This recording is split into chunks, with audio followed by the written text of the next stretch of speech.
Caranya adalah kita punya ilmu.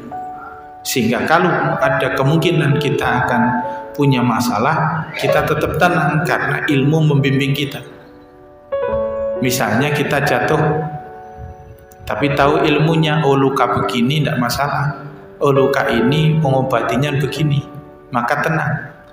Tapi kalau tidak punya ilmu, kadang dibiarin ujungnya infeksi, padahal luka. Atau luka sedikit tapi kita terlalu panik, padahal nggak terlalu parah, itu tidak punya ilmu, maka tidak ada yang mendampingi. Nah, yang mendampingi kita seperti malaikat yang mendampingi Nabi adalah ilmu. Nah, itu pentingnya ilmu. Gambaran dari Ibnu Abbas memberikan analogi bagaimana derajatnya orang berilmu dengan orang yang beriman tanpa ilmu.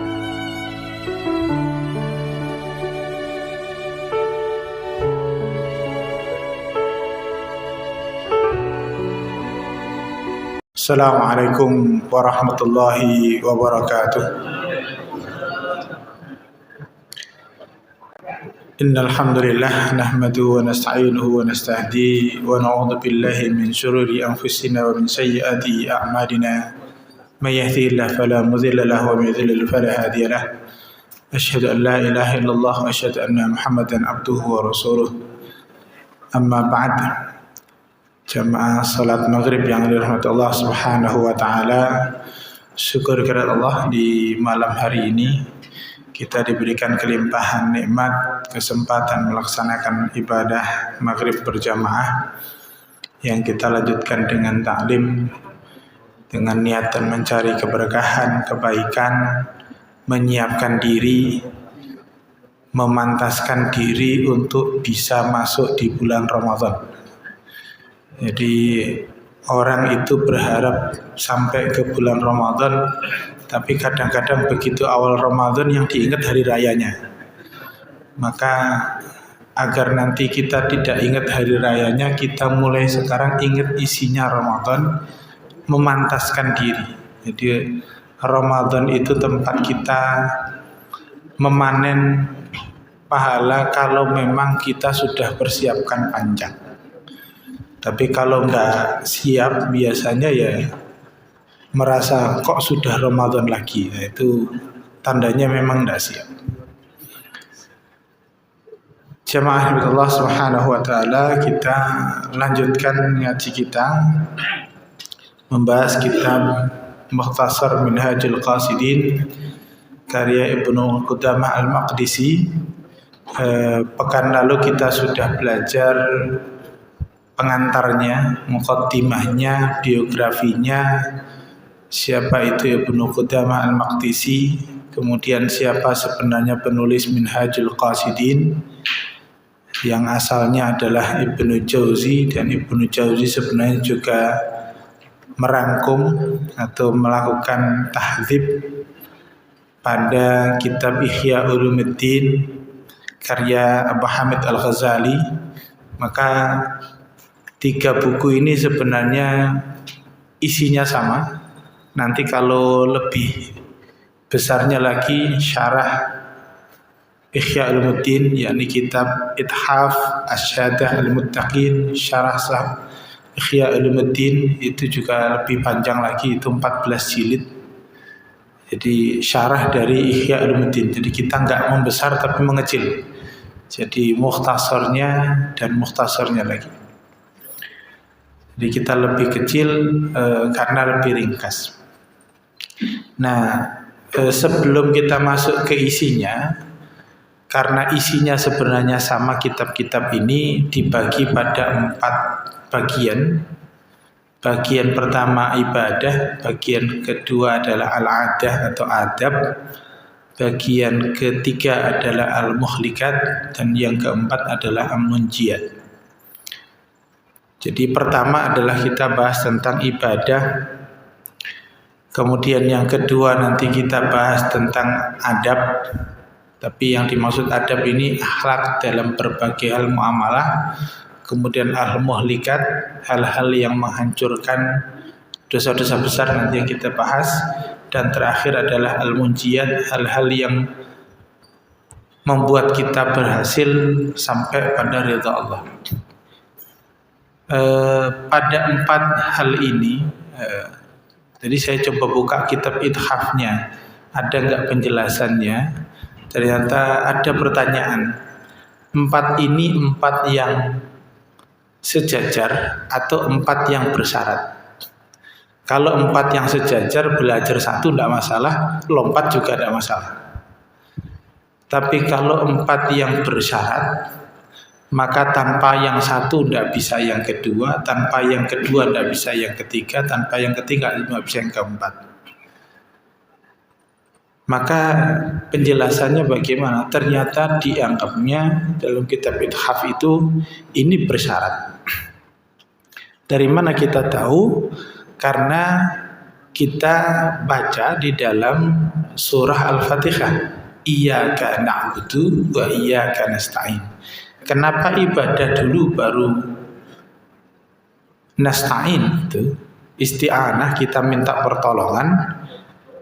Kata para mufassir, li'annal ibadah syartul ma'unah. Karena ibadah itu adalah syarat datangnya pertolongan. Makanya kita memohonnya dengan berkata, Iyyaka na'budu.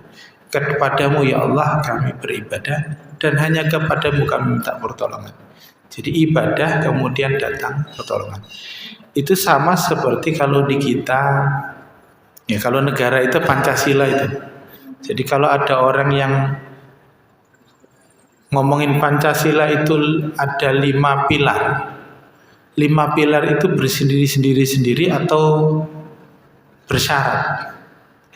Kalau bersendiri-sendiri maka 1 enggak ada, enggak masalah. Tapi kalau bersyarat berarti yang kelima tidak akan ada tanpa yang keempat, yang keempat enggak ada tanpa yang ketiga, yang ketiga enggak ada tanpa yang kedua, yang kedua enggak ada tanpa yang pertama. Maka beresinnya harusnya yang pertama dulu. Nah, cuma selama ini kita ributnya itu kadang yang terakhir-terakhir saja. Jadi ngomongin keadilan, begitu ngomongin pemilihan, perwakilan, selalu di situ.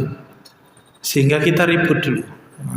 Nah ini yang harusnya kita bertanya, ini 4 bersyarat atau 4 yang sama? Nah di dalam 4 kitab baik Ihya Ithaf, Ihya Ulumuddin, kemudian Minhajul Qasidin, kemudian syarah Mukhtasar Minhajul Qasidin karya Ibnu Qudam Al-Maqdisi, urutannya sama. Nah karena urutannya sama, kita mulai membahas tentang yang pertama, yakni bagian tentang kitab yang pertama yang kita bahas, Kitabul Ibadah. Nah masalahnya Kitabul Ibadah, keempat kitab itu dimulainya dengan Kitabul Ilmi wa fadluhu wa ma yata'allaq bihi, yakni bab tentang keutamaan ilmu dan segala hal yang berkaitan dengan ilmu. Kenapa ngomongin ibadah harus ilmu dulu? Nah, ini para ulama itu kalau nulis kitab selalu ada alasannya. Ada alasannya. Misalnya kitab-kitab fikih itu selalu dimulai, ya, meskipun kitab-kitab hadis pasti dimulai tentang bab thaharah. Kadang beberapa kitab hadis dimulai tentang, kalau kitab-kitab kecil pasti dimulai tentang bab niat, tentang niat.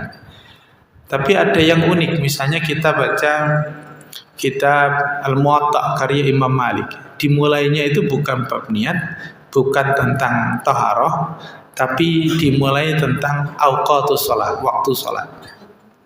Loh kok waktu salat? Nah nanti dalam penjelasan para ulama, kenapa waktu sholat? Karena mengetahui waktu sholat itulah syarat adanya sholat. Bagi yang nggak tahu kapan sholat, ya nggak usah sholat, orang nggak tahu. Jadi tahu sholat itu kewajibannya apa? Kalau datang waktunya. Makanya sholat disebut kitabam mauquta, kewajiban yang memang ada waktunya. Nah itu kenapa kemudian dalam kitab Muwatta dimulainya waktunya dulu. Kalau sudah tahu waktunya, baru belajar niatnya, belajar toharohnya, baru belajar sholatnya. Tapi mulainya apa? Mulainya tahu waktu sholatnya. Nah, dalam Ihya dimulainya ibadah, tapi ibadah dimulai apa? Dimulainya dengan ilmu. Meskipun nanti juga tetap bahas tentang toharoh, bahas tentang sholat, tapi dimulai tentang ilmu. Nah, kita baca dari Musannif kitabnya, dimulai dengan beberapa ayat. Qala Allah Ta'ala, "Qul hal yastawil ladzi ya'lamuna wal ladzina la ya'lamun." Pada surat Az-Zumar ayat ke-9. Allah berfirman, katakanlah apakah sama antara orang yang berilmu dan tidak berilmu.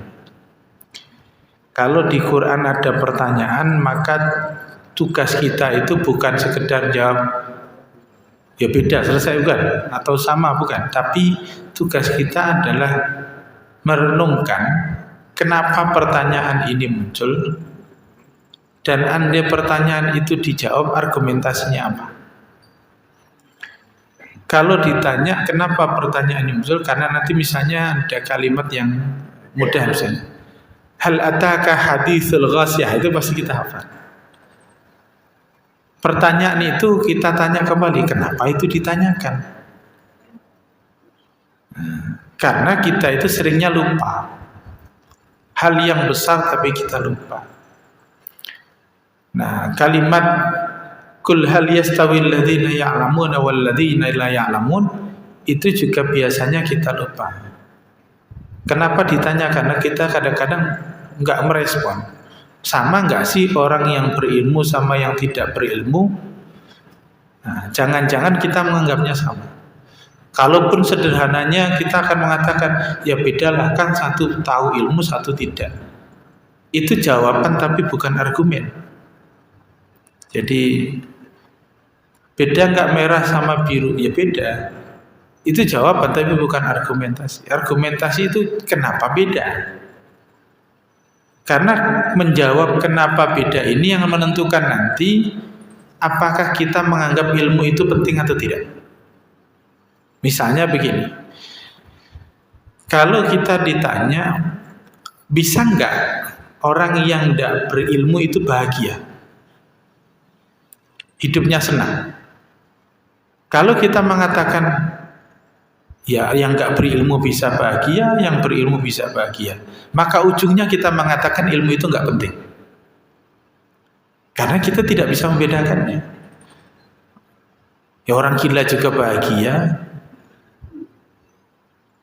Nah, di situ persoalan. Atau hal yang mungkin membuat kita bahagia, misalnya soal harta.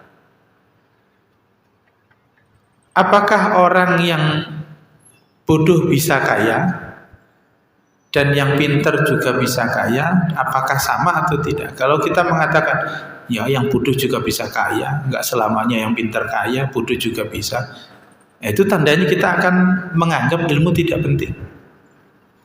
Apalagi kalau anak-anak misalnya kita tanya, sekolah itu penting enggak? Kuliah itu penting enggak?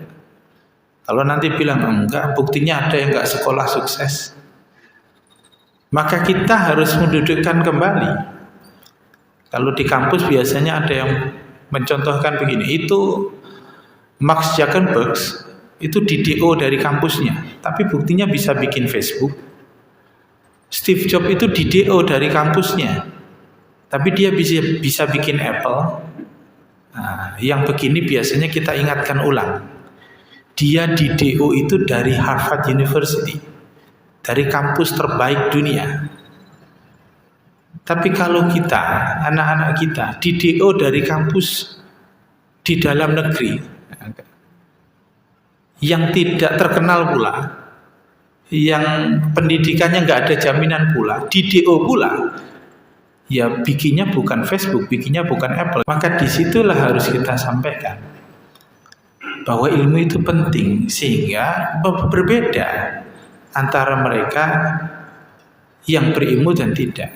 Kalau soal bahagia, maka harus kita jelaskan bahagianya yang berilmu dan bahagianya yang tidak berilmu itu seperti apa. Orang yang berilmu akan bahagia ketika menemukan hal baru. Maka orang yang berilmu biasanya membicarakan tentang gagasan. rencana, informasi baru. Tapi orang yang tidak berilmu, apa yang didiskusikan? Ya apa yang terjadi aja didiskusikan. Maka ada dagium di barat itu, orang besar itu membicarakan gagasan, orang kecil membicarakan peristiwa, orang tidak jelas itu ngomongin orang lain.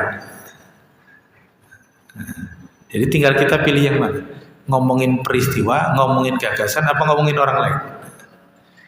Jadi di situ bedanya. Jadi kalau kita sama aja yang berilmu sama enggak, sama aja kok yang profesor sama enggak, ini problem. Memang hari ini kadang-kadang pendidikan tidak sama dengan soal berilmu.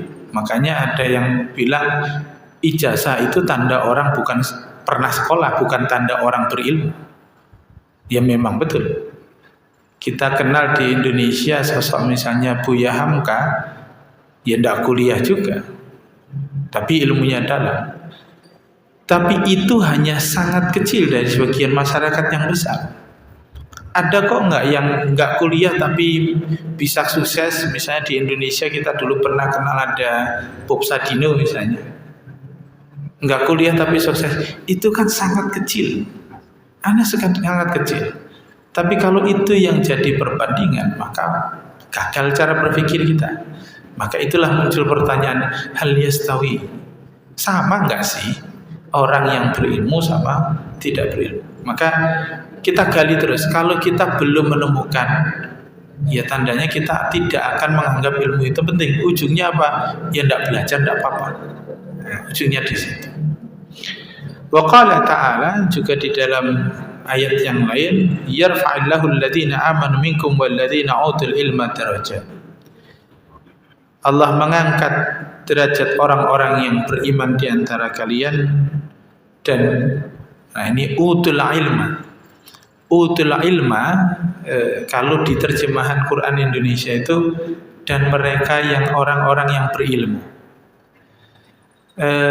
Apakah itu salah? Tidak salah. Tapi kalau terjemah tafsiliyahnya, katanya per kata, kalau kita dalam bahasa Arab, utul ilma itu berarti mereka yang diberikan ilmu.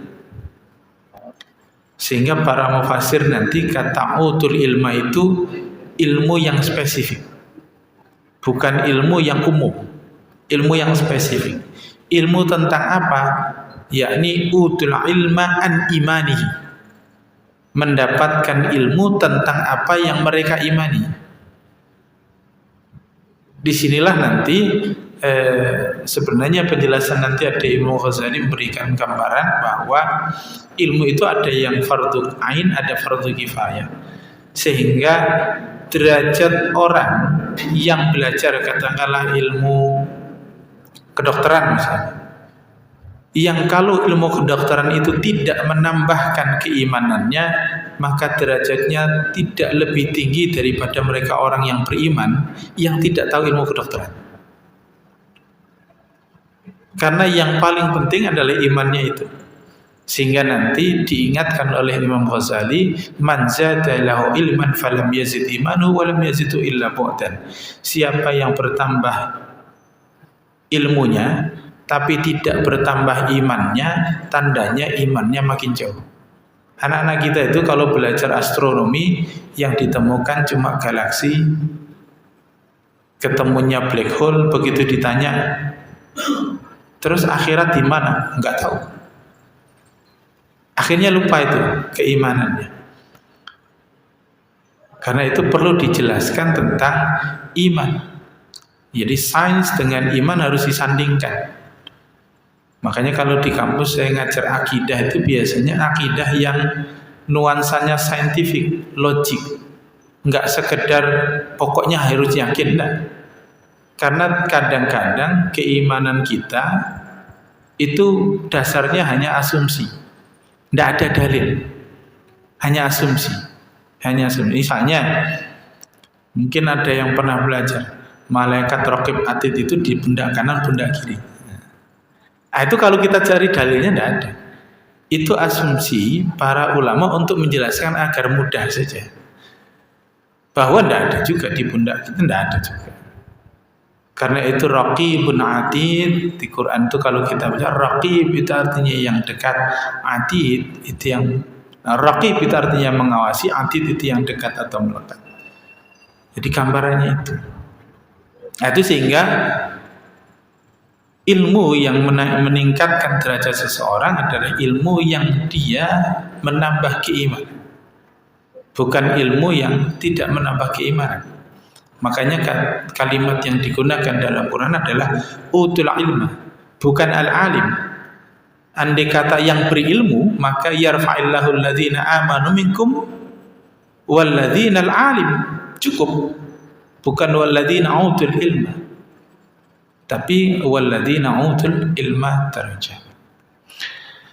Qala Ibnu Abbas, lil ulama darajatun fawqal mu'minin 700 darajah. Ma baina kulli darajataini masara 500 am. Jadi Ibnu Abbas memberikan tafsiran pada ayat ini bahwa para ulama itu derajatnya di atas orang-orang beriman 700 derajat, 700 derajat. Ma baina kulli darajataini masara 500 am. Di antara satu derajat dengan derajat lain itu tingkatannya seperti perjalanan 500 tahun. Tentu makna umumnya adalah derajatnya sangat tinggi. Tapi saya coba cari beberapa makna yang lebih spesifik terkait dengan penafsiran Ibnu Abbas ini. Pertama, kenapa Ibnu Abbas mengatakan derajatnya lebih tinggi 700 kali? Tentu kita dapatkan di dalam Quran 700 kali itu adalah persoalan sedekah yang dilipatkan 700 kali. Apa kaitannya dengan ilmu? Ilmu itu semakin disampaikan semakin melekat. Makanya cara tetap ilmu itu di kepala cuma satu, ngajar. Jadi kalau nggak ngajar nggak bisa. Nah, ketika diajarkan maka dia menjadi amal jariah. Yang amal jariah itu bagian dari sedekah, yang sedekah itu dilipat gandakan 10 sampai 700 kali lipat. Nah, gambarannya di situ. Kenapa disebutkan 700 kali lipat? Kalau disebutkan kenapa jarak satu dengan jarak derajat dengan derajat lain seperti perjalanan 500 tahun, tidak ada penjelasan spesifik kecuali penjelasan di dalam Quran menjelaskan kalimat bagaimana malaikat itu naik, ta'rujul malaikatu. Jadi malaikat itu mi'raj, naik 50 alfasana. Kalau 50 alfasana artinya 50.000 tahun. Tetapi ini kan 500 sampai 50.000, berarti dibagi berapa? 100. Maka penjelasan para ulama begini, kenaikan seorang ahli ilmu dengan mereka yang tidak berilmu, sekedar iman saja, adalah kenaikannya seperti seorang malaikat yang dia selalu mendampingi orang yang berilmu itu. Karena orang berilmu ketika dia keliru, maka ilmunya akan mengingatkan dia. Sebagaimana seorang rasul ketika keliru, malaikat di sampingnya yang mengingatkan dia. Nah, itu bedanya nanti. Kalau nabi maksum, ketika nabi keliru, malaikat datang ngingetin. Maka muncul di dalam Quran misalnya ayatul itab, ayat-ayat yang menjadi teguran bagi nabi. Itu malaikat negur.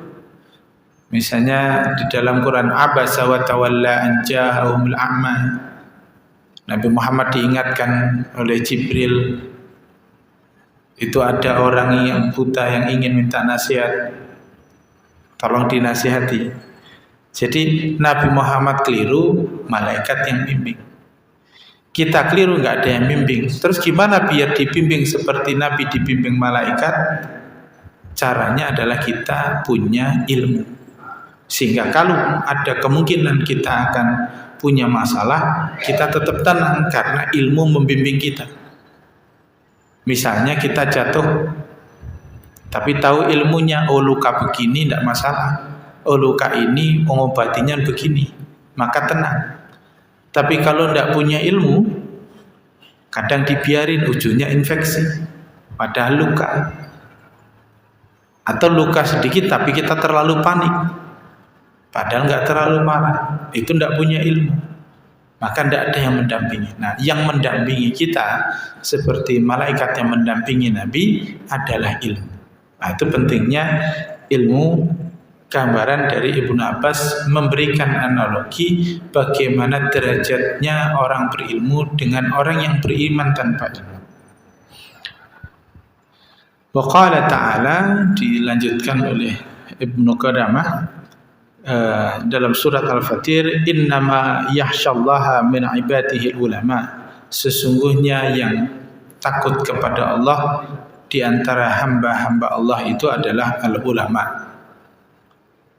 Kata yakhsha itu satu makna dengan kata khasyi'ah atau kata khusyuk. Maka tidak bisa orang itu sebenarnya sholatnya khusyuk kalau tanpa ilmu. Jadi khusyuk itu apa? Khusyuk itu ya kita sering mengenal, khusyuk itu ya takut. Khusyuk itu juga fokus, pikirannya tenang. Jadi takut di sini bukan takut dengan khauf, jadi beda. Di dalam Al-Quran ada khauf, ada khasyah. Nanti digabung di dalam surat An-Nisa. Wal yakhshal ladzi law taraka min khalfihim dzurriyyatan dhi'afa khafu 'alaihim wal yattaqullaha wal yaqulu qawlan shadida. Jadi wal yakhsha hendaklah takut, khafu 'alaihim takut juga. Apa bedanya? Kalau khauf itu takut yang mengancam diri, itu khauf. Takut musuh, takut singa, takut gempa, itu khauf. Jadi takut sesuatu yang menimpa diri. Kalau khasyiyah, khusyuk itu takut yang didasari dengan pengharapan, itu khusyuk. Takut tapi dia punya harapan besar. Makanya khusyuk itu gambarannya sederhana, biasanya nyontohin kalau di pesantren. Khusyuk itu pertama kali ketemu calon mertua itu pasti khusyuk. Jadi takut salah karena punya harapan besar, itu khusyuk. Jadi bukan takut dihukum, nggak akan dihukum, nggak akan dilempari juga, tapi takut karena punya harapan besar, itu khusyuk. Salat itu harus khusyuk. Nah, khusyuknya itu bukan karena diazab Allah, bukan, tapi kita punya harapan besar. Nah, yang bisa khusyuk itu adalah ulama. Dengan ilmu. Nah, dengan ilmu apa? Ilmu apa yang kita lakukan. Orang bisa khusyuk nonton bola, gak ngerti bola. Kalau gak ngerti bola suruh nonton bola ya pusing. Itu ngapain bola satu direbutin? Harus ngerti. Begitu ngerti, maka kita nonton itu seru, nonton itu khusyuk. Jadi khusyuk itu dasarnya memang ilmu. Tanpa ilmu tidak bisa. Makanya kalau kita ngerti bahasa Arab, dengerin orang imam sholat, ketika imam membaca ayat-ayat yang mengingatkan kita pada dosa, kita bisa nangis.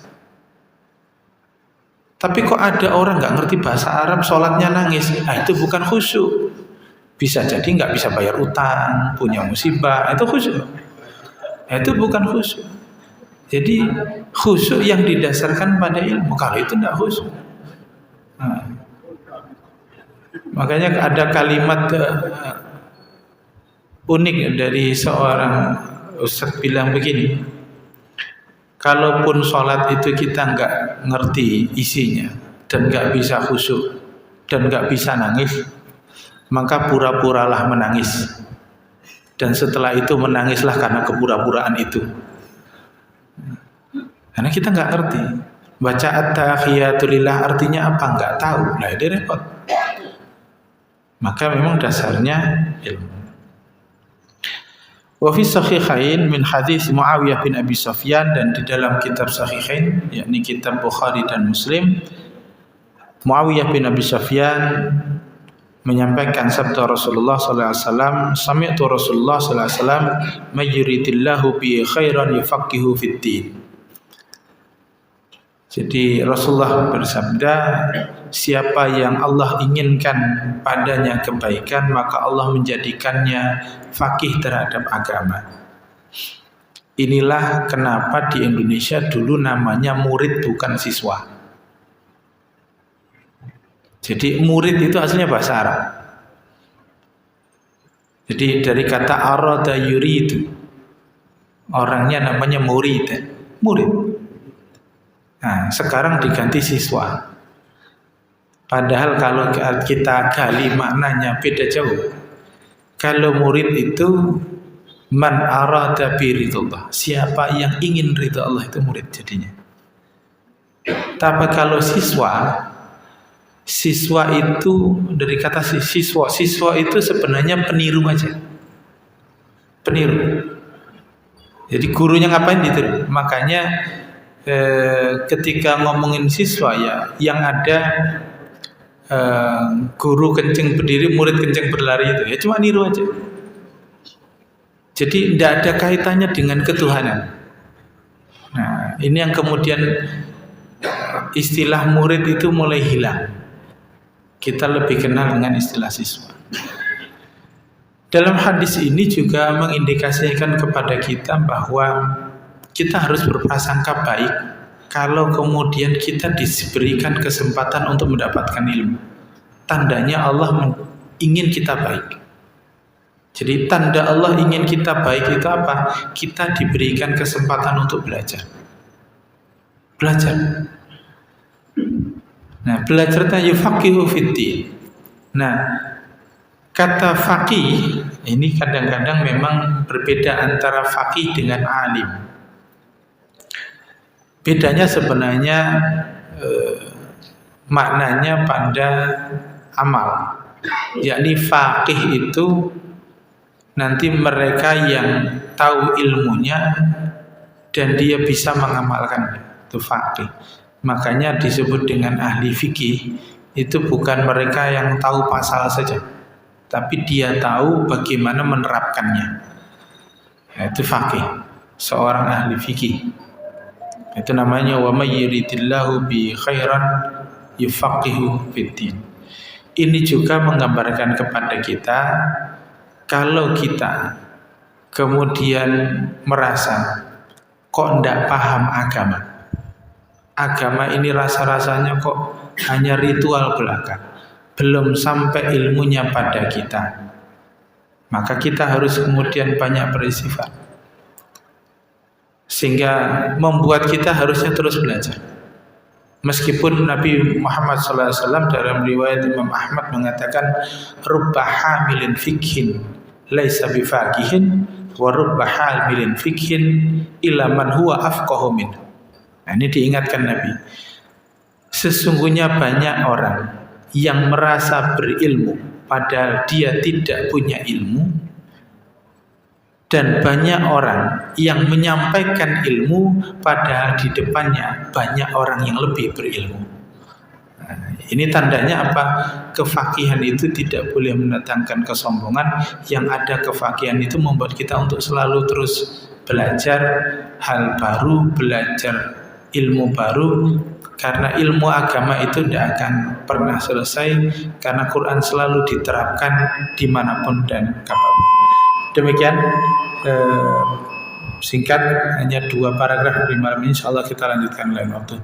Billahi taufiq wal hidayah. Assalamualaikum warahmatullahi wabarakatuh.